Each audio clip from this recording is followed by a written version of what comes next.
Disease of respiratory system, कफ। आज हम बात करेंगे कफ के ऊपर, जिसे उर्दू में खांसी कहते हैं। कफ कहते हैं nosy expulsion of air from lungs at once is called cough. कफ एक रिफ्लेक्स एक्शन होता है जिसका एंड्स क्या होता है, clear the throat of mucus,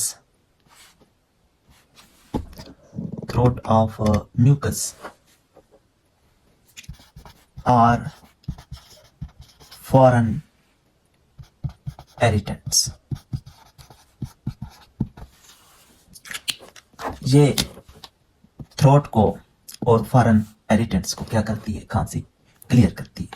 ये होता क्या है, बेसिकली एक रिफ्लेक्स एक्शन होता है इंसान के जिस्म के अंदर। अब बात करते हैं खांसी के काजेस पर कि उसके खांसी के असबाब जो हैं वो क्या क्या हो सकते हैं।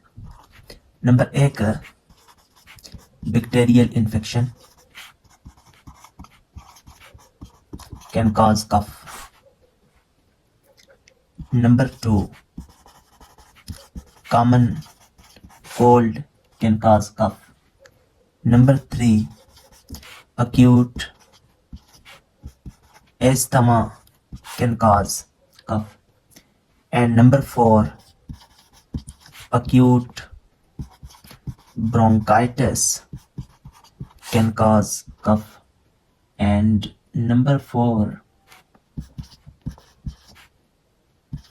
pneumonia can cause cough. Bacterial sinusitis can cause cough. अच्छा, इसके अलावा एस्थमा कैन काज कर सकता है और ट्यूबरक्लोसिस कैन काज कफ, यानी ट्यूबरक्लोसिस से भी खांसी हो सकती है। ये तमाम जो है काजेस वो मुंसलिक होते हैं, कुछ बैक्टीरियल इन्फेक्शन काज करते हैं, और जैसे कॉमन कोल्ड हो गया, और कुछ वायरल डिसीजेस कफ का सबब बनती हैं। कुछ अदर ऐसे काजेज होते हैं कि जिनमें यानी कि कोई माइक्रो ऑर्गेनिज्म जो है वो इन्वॉल्व नहीं होता और खांसी होती है, यानी कि that type of cough in which there is no microorganism and infections in the respiratory system. अब उस खांसी क्यों होती है उसको हम देखते हैं। दूसरे काजेस में एक पल्मोनरी एम्बोलिज्म जो होता है, एम्बोलिज्म, ये भी खांसी का सबब बन सकता है। ACE इनहिबिटर,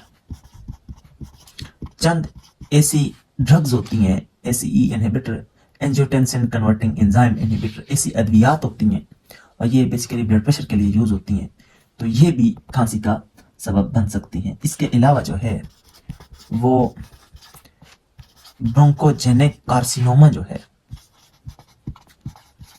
ये भी खांसी का सबब बन सकता है। अब बात करते हैं टाइप्स ऑफ कफ, खांसी की अक़साम पर। खांसी की 2 मेजर अक़साम होती हैं, एक को ड्राई कफ कहते हैं और दूसरी को प्रोडक्टिव कफ कहते हैं। Dry cough mean it doesn't produce sputum. Dry dry cough के अंदर स्प्यूटम जो है वो पैदा नहीं होता, जबकि प्रोडक्टिव कफ के अंदर इसको हम कहते हैं कफ विद स्प्यूटम। यहाँ पे यानी कि खांसी होती है रेशे के साथ। बात करते हैं प्रैक्टिस स्टेप पर। एक प्रॉपर हिस्ट्री, मरीज से मुकम्मल हिस्ट्री लेनी है। अब सम केसेस में जैसे कि कॉमन कोल्ड के अंदर खांसी हो रही है, तो ये तो चले एक डिजीज है, लेकिन मुमकिन है कि पेशेंट को पल्मोनरी एम्बोलिज्म हो। पेशेंट पल्मोनरी एम्बोलिज्म की तरफ तो नहीं जा रहा, अच्छा हार्ट फेलियर की तरफ तो नहीं जा रहा, तो ये जो केसेस होते हैं वो सीरियस केसेस होते हैं। So the best practice tip is taking history to the patient. एक नंबर 2 जो है, देन करेंगे एग्जामिनेशन।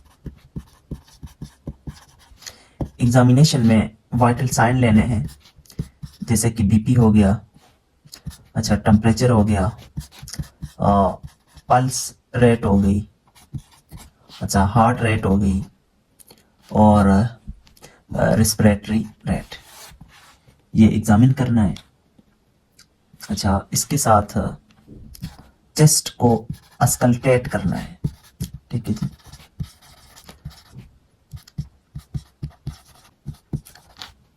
फॉर ब्रोंकाई क्रीपिटेशन, इसके लिए चेस्ट को अस्कल्टेट करना है। अस्कल्टेशन फॉर ब्रोंकाई क्रीपिटेशन, ये जो हम करते हैं वो स्पेशली फॉर लंग्स एब्सेस में, लंग्स एब्सेस के लिए ये चीज करते हैं। इसके साथ auscultation for heart murmur, for heart murmur के लिए, हार्ट मर्मर का मतलब होता है एबनॉर्मल हार्ट साउंड के लिए भी अस्कल्टेशन करनी है। वर्क अप, ज़्यादातर कॉमन कोल्ड में टेस्ट की ज़रूरत नहीं होती, doesn't need test common cold. इसके अलावा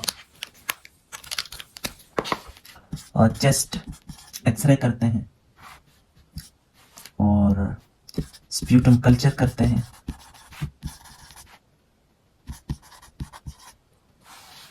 और कंप्लीट ब्लड काउंट करते हैं, सीबीसी जिसे कहते हैं। लास्ट है मैनेजमेंट। ट्रीट करते हैं, ट्रीटमेंट अंडरलाइन कॉज, ठीक है जी। अच्छा सिम्टोमेटिक ट्रीटमेंट में हम देते हैं एंटी टसेव